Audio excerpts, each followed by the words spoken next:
갈라디아 3장 19, 22절입니다.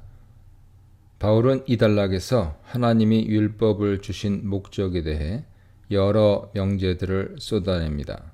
첫째, 바울은 율법이 구속사가 진행되는 중 어떤 특별한 목적을 위해, 즉 범법함 때문에 더해졌다고 말합니다. 범법함 때문에 라는 번역은 범죄하였다는 것을 알도록, 범죄함에서 돌이키도록 이라는 율법의 일반 기능을 내포하는 표현으로 볼 수 있습니다. 전치사 카린의 다른 의미를 따라 범법함을 위해서라고도 번역할 수 있습니다.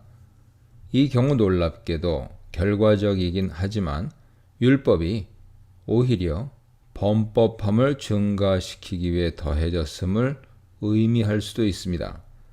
바울은 로마서 5장 29절에서 율법이 들어온 것은 범죄를 더하게 하려 함이라 라고 말합니다.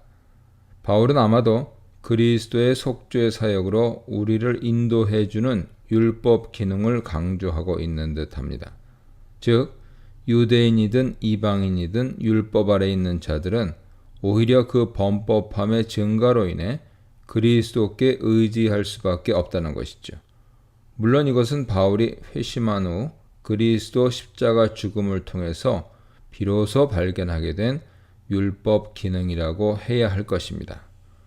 둘째, 율법은 천사들을 통해 중보자, 즉 모세의 손으로 주신 것입니다. 율법이 주어지는 과정에서 천사들이 개입되었다는 인식은 사도행전 7장 53절, 히브리서 2장 2절에도 등장하죠. 하나님 아들이신 그리스도가 아니라 천사들을 통해 율법이 주어졌다는 것은 4장 1절로 3절, 8절로 11절 문맥에서 율법이 지니는 한계를 설명하는 하나의 방편입니다. 셋째, 율법은 약속하신 자손이 오시기까지만 허락되었습니다. 이는 율법의 한시적인 성격을 분명히 말해주는 구절입니다. 넷째, 하나님 계획 속에서 처음부터 율법은 생명을 주기 위해 부여된 것이 아닙니다. 만일 그랬다면 하나님은 생명과 의로움을 율법을 통해 주셨을 것입니다.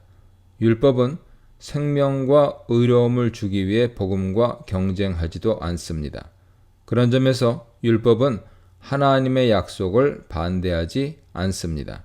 오히려 율법은 그리스도께서 하나님의 약속을 성취하시도록 돕는 역할을 합니다. 다섯째, 하나님은 처음부터 피스티스 크리스투, 즉 그리스도의 믿음, 신실함을 통해서 그를 믿는 자들에게 아브라함에게 약속하신 복을 주실 것을 계획하셨습니다. 여섯째, 성경은 이 모든 과정에서 모든 것을 죄 아래 가두었습니다. 여기서 성경을 어떻게 해석할지에 대해 여러 견해가 있지만 문맥에서 율법과 사실상 유사한 의미로 쓰인 듯합니다. 율법이 결과적으로는 오히려 범법함을 증가시켰다는 이해와도 통합니다. 그러면 20절의 의미는 무엇일까요? 개역개정 번역대로 중재자는 한 편만을 위한 것이 아니다 라는 번역이 다수의 의견입니다.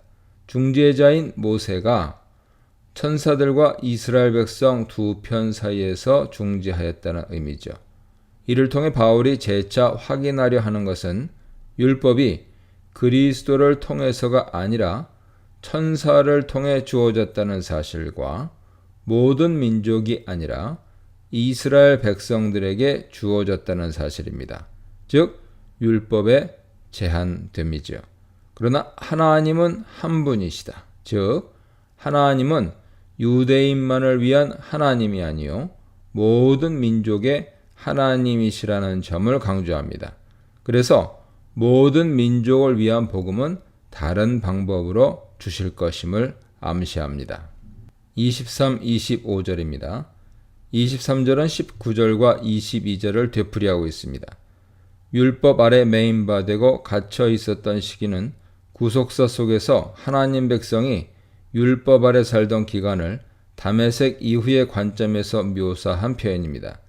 23절에서 추가되는 결정적인 표현은 믿음의 도래인데 바울은 23절을 믿음이 오기 전으로 시작해 믿음이 계시될 때까지로 끝냅니다. 이는 믿음이 어떤 인물이나 사건인 듯한 인상마저 주죠. 피스티스는 앞에 정관사가 있는 점을 고려해보면 이 믿음을 직전의 피스티스, 즉 그리스도의 믿음, 신실함으로 특정해서 번역할 수 있습니다. 23절은 그래서 그리스도가 오실 때까지 율법 아래 놓였다는 의미로 정리됩니다.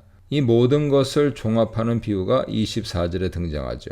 여기서 바울은 주인의 자녀가 장성할 때까지 그를 맡아 잠시 보호하는 훈육교사 관습을 통해 설명합니다. 율법은 훈육교사처럼 그리스도가 오시기 전까지 우리를 맡아 보호했습니다. 결국 율법의 가장 주된 기능은 그리스도의 십자가를 가리키는 것이죠. 이제는 율법이 아니라 믿음, 그것이 그리스도의 믿음, 신실함이든 우리의 믿음이든 믿음으로만 하나님 백성으로 인정됩니다. 25절에서 바울은 다시 율법의 한시적인 성격을 강조합니다. 그 믿음, 즉 그리스도의 믿음, 신실함이 역사 가운데 나타나신 이후에는 우리가 더 이상 유대인의 율법 아래 놓여 있지 않습니다. 26, 29절입니다. 이 단락에서 바울은 그리스도와의 연합이 가지는 의미에 집중하고 있습니다. 바울 서신 안에서 그리스도와의 연합 사상은 본문에서처럼 그리스도 안에, 그리스도 안으로 세례받음, 그리스도로 옷 입음, 그리스도의 것임, 그리스도에게 속함 등의 어구로 표현됩니다.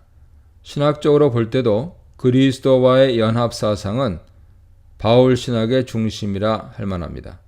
그리스도와의 연합 사상은 갈라디아 3장 16절에서 시작되어야 할 것입니다. 구속사 속에서 그리스도는 아브라함의 유일한 자손으로 아브라함 자손에게 약속된 모든 복을 성취하셨습니다. 그리스도 안에 성취된 그 은총들은 그 안에 거하는 자에게만 주어집니다. 대표적으로 바울은 3장 13절에서 성령의 약속을 언급하죠.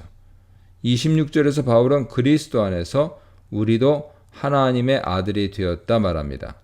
2장 17절에서는 그리스도 안에서 의롭게 되었다고 말합니다.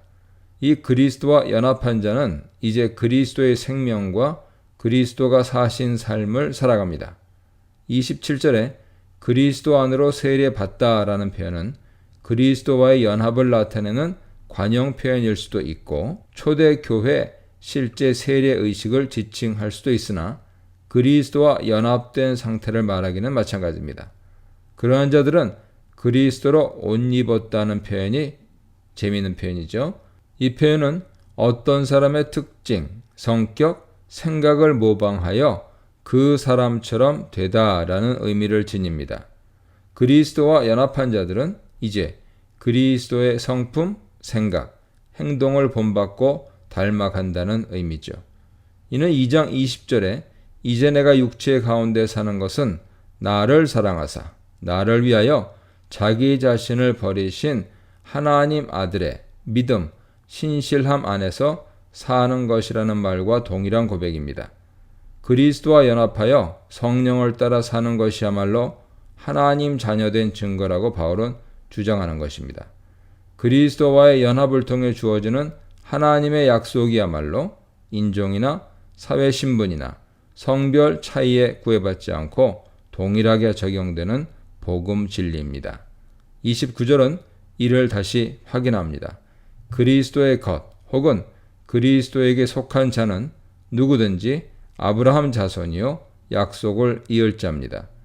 유대인과 이방인의 구별뿐만 아니라 자유인과 종, 남자와 여자의 구별 없이 하나의 교회 공동체에 속할 수 있다는 메시지는 당시 사회 질서와 관습을 생각할 때 눈여겨봐야 할 대목입니다. 이 문단에서는 죄를 죄로 정한 율법, 몽학 선생 역할을 한 율법, 다 하나가 되게 한 그리스도의 믿음에 대해 묵상해 보시기 바랍니다.